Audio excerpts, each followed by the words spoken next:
You ask Tiger to calculate. This deals with linear inequalities with one unknown. The final result is x equal or greater than 7. Let's solve it step by step. Group all constants on the right side of the inequality. Subtract 10 from both sides.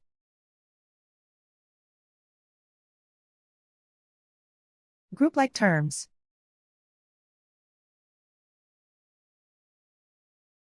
Simplify the arithmetic.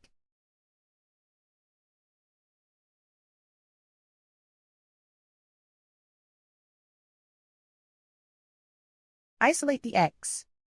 Divide both sides by -3. Whenever you multiply or divide by a negative, reverse the inequality sign.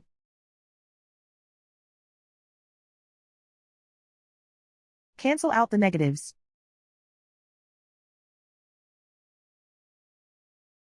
Simplify the fraction.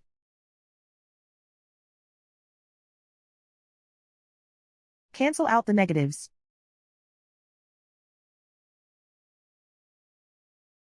Find the greatest common factor of the numerator and denominator.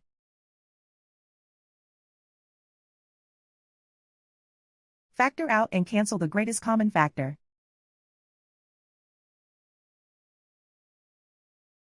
Plot the solution on a coordinate grid. And so the final result is x equal or greater than 7.